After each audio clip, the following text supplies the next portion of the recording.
Hello, welcome to What If Tanjiro Was Born a Demon King Part 5. Last time we left off with the beginning of the Infinity Castle arc, after Tanjiro sliced off Muzan's head.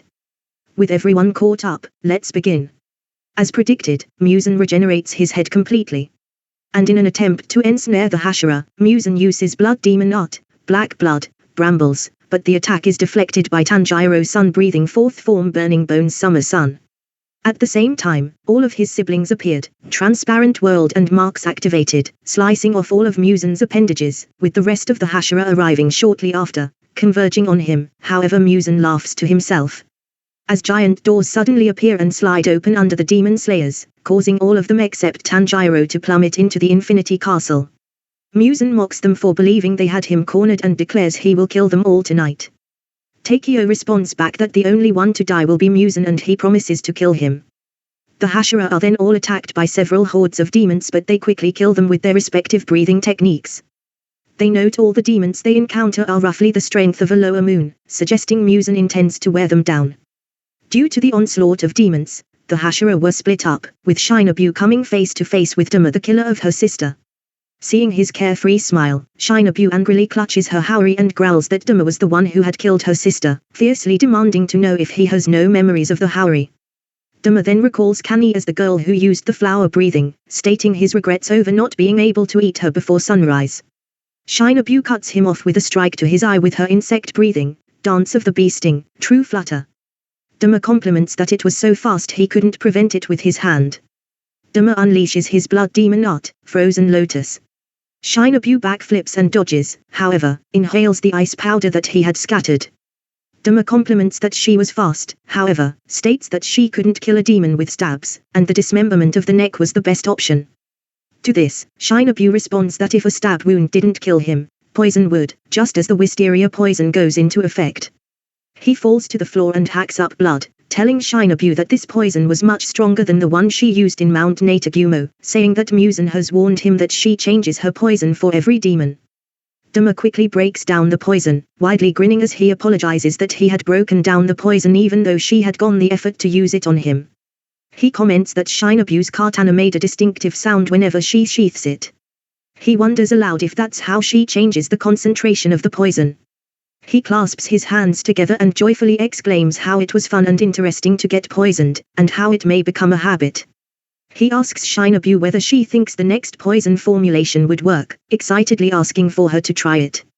Doma notices a fifth slash on his hand and heals himself of Shinabu's poison, asking if she is okay for breathing heavily. Shinabu realizes the true strength of an upper rank, noting Doma's resistance and inability of poisons to work on him. Doma notes Shinabu's lungs must be destroyed, having taken a blow of his blood demon technique. She realizes the fog of his frozen blood is hazardous if breathed in and decide to use multiple blows to poison him again. Using her insect breathing, Dance of the Dragonfly, Compound Eye Hexagon, Shinabu rushes forward and stabs Doma multiple times. Doma states he believes the insect Hashira might be the fastest one. But as she backs away, Shinabu bleeds profusely, realizing she herself was also hit in return. Doma taunts her, mentioning that she could have easily cut off his head with her immense speed but can't due to her small frame. As blood falls on her hands, she sees how small they are. She remembers she never grew any taller. She laments she could have killed demons the usual way had she grown more. Shinabu knows larger hands and legs meant more muscle and that it was a distinct advantage. She recalls Kani was able to do so despite only being slightly taller and also with a dainty and thin frame, also knowing that Gyomir had it easy when it came to killing demons. She remembers Kani's last moments with her, telling her she would likely lose to Doma. Kani's spirit suddenly appears before the injured Shinabu, telling her to stand. Shinabu believes she can no longer, heavily bleeding and with her left lung shredded by Doma's fog, she can't breathe normally as well. Kani declares that it is irrelevant and states she will win with the right resolve to kill him, no matter the sacrifice, noting she promised to her and to Kanao. Remembering their younger sister, Shinabu crouches down while Doma approaches her, noting the slash he gave was only half-hearted but must be painful for her. Kani urges her younger sister to keep trying, causing her to stand and shocking the upper moon. As she stares at Doma, Shinabu starts to cough blood, prompting Doma to laugh that the blood in her lungs is causing her to do so. Resolving to end her pain, he tells her to give up, saying she is already beyond saving. Shinabu takes a stance and using insect breathing, Dance of the Centipede, 100-legged zigzag, she speeds towards the upper rank. Doma becomes shocked at this feat, noting the destroyed bridge from the impact of her feat's force. Doma tries to slash her back but is too slow, only manage to hit her cape. Shinabu crouches down and launches into the air, driving her sword through Doma's neck and forcing his body into the ceiling in one final thrust. Recalling the time when Tanjiro asked if she was angry, she states she has been so for a long time, remembering her parents' death, her sisters and those of all her successors. She remembers Aoi, Sumi, Kyo and Naho, how their families were killed too. Most of all, she is incensed at her poison's inability to hurt Doma. Her sword slips from Doma's neck, causing her to fall. Doma however uses his ice to catch her and pull Shinabu into a hug. The demon tearfully congratulates her for making it thus far, while mocking her for being weak and less talented than Kani, to her fury. Doma acknowledges her foolishness at trying to kill him despite all the odds and calls it the thing that make humans so fleeting. As he decides she is finally worthy of being eaten by him, Doma asks for her final words. With Shinabu only responding, "Go to hell."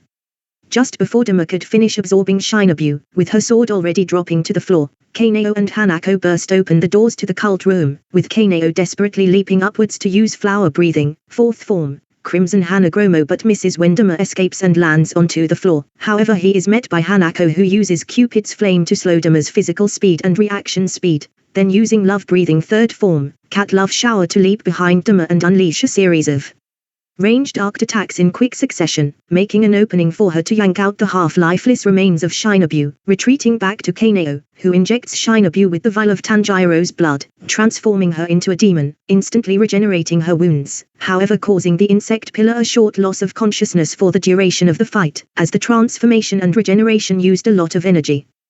The demon advises the duo not to attack him in the middle of absorbing someone, causing Kanao to seethe with rage. Doma fails to taunt her and instead fondly recalls that Shinabu had only a short time with him due to his abilities, and decides that this night might be really good, having two gorgeous meals at once, all while licking Shinabu's hairpin. Meanwhile somewhere else in the Infinity Castle, Zenitsu approaches a room and calls for the being inside to come out. They only respond that Zenitsu's beckoning is the improper address to a senior. Kaigaku walks out and taunts him for being as dainty and seedy as ever. But Zenitsu responds back that as a demon, Kaigaku is no longer his senior. In the new Demon Slayer's headquarters, Kiryu Bayashiki has become the new head of the Demon Slayer as the only remaining male, doing so at the age of 8. He is supported by his sisters Kuina and Kanata. Despite the deaths of his parents and two elder sisters, he willingly hasn't grieved them in order to focus on the mission. Kuina and Kanata also hold back their emotions to aid him. Their father, with his short lifespan, was strict, raising them quickly into adults as quickly as he could. Their elder sisters Hineka and Nishika had never left their father or mother's side. Their mother was also kind but strict in raising them. The three each have one of Yushio's talisman, helping them map out the Infinity Castle. Kiryu notices the lacking information they need and suggests telling the crows to spread as many eyes as they can, even one can aid well. Kuina deduces Muzan hasn't from his place and instructs Kiryu into guiding them north to face him. She mentions the only demon slayers currently facing upper moon demons are Kanao and Hanako and Zenitsu, the latter now facing upper rank 6. Zenitsu and Kaigaku face off, Kaigaku mocking Zenitsu as puny and weak, scoffing at his status as a Hashira since he is only able to do one form. Zenitsu retaliates by mentioning how happy his former superior seems as the bottom upper rank, especially the fact that he is nothing more but a replacement to fill the slot of the previous upper moon. Kaigaku stunned at his barbed comment. Zenitsu questions how could he have turned into a demon. When Kaigaku tries to answer, Zenitsu cuts him off and continues. Why would someone poised to acquire thunder breathing become a demon? Zenitsu angrily yells that Jigoku Wajima had committed seppuku by himself upon hearing what Kaigaku has done. Someone was meant to assist him at the act but instead, he died agonized and alone, all because a user of the thunder breathing became a demon. Kaigaku scoffs at the news and asks if he's meant to be sad or repent, unapologetically refusing to care. He declares he will always stick to those who value him. He states he is glad Jigoro died a painful death, angered that all his efforts to please him never led to being named his successor, and insults him further by scoffing at his idea of sharing the successorship with dirt and calling the former Hashira senile. Zenitsu furiously tells him if he was dirt, Kaigaku was garbage, since he can only use the first breath and Kaigaku never managed to learn it, commenting Jigoro only died miserable because he wasn't lucky enough to have a true successor. Kaigaku angrily tells him not to put the likes of himself with him and unleashes the thunder-breathing, fourth form, distant thunder, sending lightning at the demon slayer. However, Zenitsu has already avoided the attack and slashed the demon's neck, mocking him, "You're too slow, you filth." Kaigaku is stunned his opponent has already sliced him and comments he seems like a completely different person. Kaigaku assures himself that no matter how powerful he is, Zenitsu can never beat an upper rank. Declaring everybody has to die eventually and saying Jigoro and Zenitsu are no exception, Kaigaku uses the thunder-breathing, second form, rice spirit to kill him.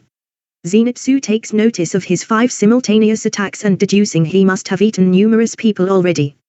Asking if the demon knows right from wrong, Kaigaku responds that those who accept him are right and those who don't are wrong as he uses the thunder-breathing, third form, thunder swarm. Kaigaku then uses the thunder-breathing, fifth form, heat lightning, hitting Zenitsu and burning him. As he asks how his former swordsman how he likes his newfound demon-enhanced forms, Kaigaku follows with thunder-breathing, sixth form, rumble and flash, hitting him with numerous slashes. As Zenitsu falls after being hit, he remembers back to his days training alongside Kaigaku. Ironically, while Zenitsu only managed to do the first form, Kaigaku was able to do all but the first of thunder-breathing. Zenitsu knew then Kaigaku was never gonna be a Hashira. One day, Zenitsu had hit a senior demon slayer and Kaigaku reprimanded then mocked him for doing so. He knew Kaigaku virulently hated him, Zenitsu himself also hated Kaigaku greatly. But despite this, he genuinely respected Kaigaku for his work ethic and drive, and despite his place as special within Jigoro's students, it never satisfied him. Finally, he considers Kaigaku's feelings like a box of happiness in his heart, his happiness always leaked through and he must close the box to feel satisfied. Apologizing to Jigoro and Kaigaku, he lands on the wall and stops his fall. As a confused Kaigaku looks on, Zenitsu uses the thunder-breathing, seventh form, on Oikazuchi no Kami and speeds upwards, decapitating Kaigaku. As the upper rank demon becomes enraged, he never saw it coming, he curses his former master for teaching Zenitsu something he never knew and playing favorites. Zenitsu replies Jigoro was never such a person, he created this form for the day he would fight alongside him. After Zenitsu beheads Kaigaku by performing the thunder-breathing, seventh form, on Oikazuchi no Kami, both fall in the Infinity Castle to their deaths. Zenitsu plummets unconsciously as the disintegrating Kaigaku grows furious at his defeat from Zenitsu's hands. He comforts himself with the idea that Zenitsu will die with him when they hit the floor until Yoshio comes to save Zenitsu, while coldly reminding Kaigaku that without friends he will end with nothing since he gave nothing to anyone, finally commenting that dying alone sure is pathetic. Hearing this, Kaigaku only screams in frustration as Zenitsu is saved and he meets a lonely pathetic death. Zenitsu awakens in a land full of red spider lilies and sees his master Jigoku Wajima across a river that separates the two. Zenitsu breaks down in front of him crying in remorse and regret for not being able to save Kaigaku and being unable to become a Hashira prior to his death. As Zenitsu struggles with being caught with the lilies, he realizes that Jigoro hasn't said anything to him. Jigoro breaks his silence by calling out Zenitsu's name and with tearful eyes he proclaims that Zenitsu is his pride and joy. In reality, Zenitsu is being patched up by Yoshio while being guarded by Murata and another demon slayer. Murata realizes he remembers Zenitsu and calls out hoping for his survival, leading Yoshio to tell him to shut up. As Murata angrily comments back, he cannot be treated like this as a demon slayer of rank, Yoshio responds back as a demon, he ignores them. As he patches Zenitsu's eyes, Murata shouts at the demon that the blood from Zenitsu's wounds continues to bleed. Yoshio tells Zenitsu he was lucky Kaigaku was inexperienced with his demon power, had he fought him a year later, he would have ended up dead. Murata yells not to be so negative, attracting demons to their location, to Yoshio's chagrin. Yoshio was brought along by Tameo to help assist the demon slayers, much to his frustration. Despite the fact he wore the demon slayer uniform to enter as no one recognized him, the other members knew something was off, the fact he was a demon created by Tameo. Yoshio grows frustrated at Murata's inability to behead the attacking demon and places Zenitsu to safety to assist.